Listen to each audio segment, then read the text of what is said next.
a Channel 3 special report on national tragedy, Attack on America.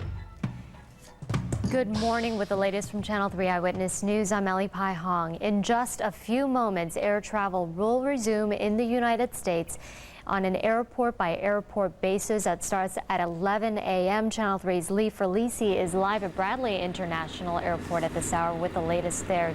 Good morning, Lee. Good morning, Ellie. Yes, in just a few minutes, commercial airlines will be allowed to hit the skies.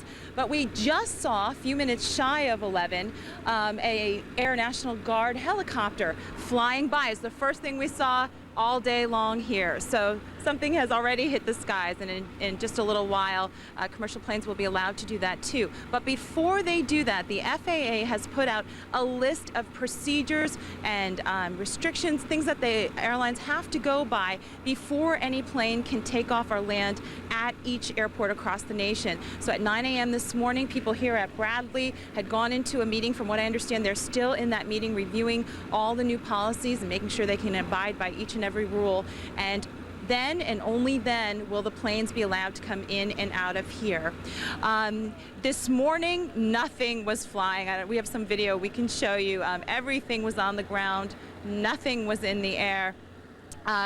But in just a few minutes, that could change depending on how quickly they can make the changes here at Bradley. The other thing we wanted to tell you about, what we do know already is American, Southwest, and TWA have said they will not be flying out of here today. So if anyone has tickets with those carriers, the planes will not be leaving from Bradley. And they do recommend that if you have tickets with other carriers, that you call the carriers to find out what the new schedules will be. In light of these attacks, it's no wonder or surprise that security is at the topmost importance for everyone.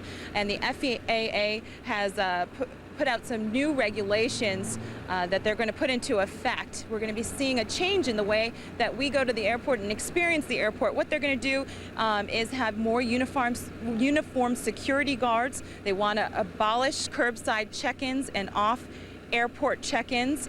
There will be no visitors at the gate and more metal detectors. On top of that, they're advising everyone to leave early if you have plans to get to the airport and you need to fly out, and they're asking that everyone be patient.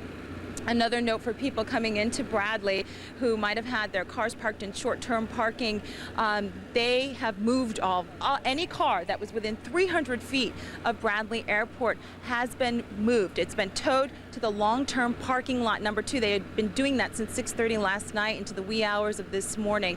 So they're doing it for security measures. They don't want, God forbid, any vehicle to pull in with an explosive. They want things as far away from the airport as possible. So if you're looking for your car, it's probably going to be in long-term parking lot number 2, and you're just going to have to wade through the cars and find it. Ellie, back to you. All right, thank you so much, Lee. Lee Ferlisi at Bradley International Airport this morning. Now, you may have noticed an empty mailbox over the past 2 days. Mail is not completely halted, but it has been delayed because of suspended air traffic.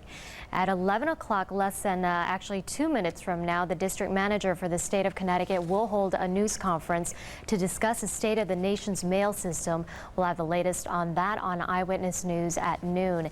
And as we just mentioned, you should expect and be prepared for delays due to suspended air traffic.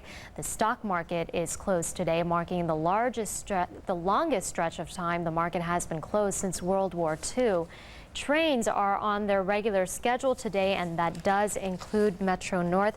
Scot Haney joins me now to talk a little bit about the input that we've been getting from our viewers. You know, you and I had both heard that T-shirts and socks are needed by all the volunteers in New York, and here's the reason why. First, this is from Nicole. Nicole, we appreciate it. She works at Aetna Financial Services. She says, my heart goes out to everyone from this, the result of this tragedy. And she says, I cried this morning with you. As soon as you said it's okay to cry, just let it out. So she cried, and that's what you need to do. Everybody's going to have to go through their own mourning period.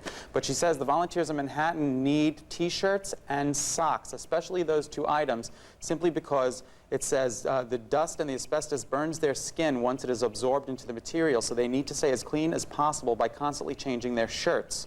Also, water is getting into their work boots, which causes blisters on their feet. They must keep as clean and dry as possible in order to do their jobs. Help America. And I think you mentioned on our website. Right. If you want to find out how you can help, just log on to our website, which is at WFSB.com. We want to thank you for staying with Eyewitness News this morning.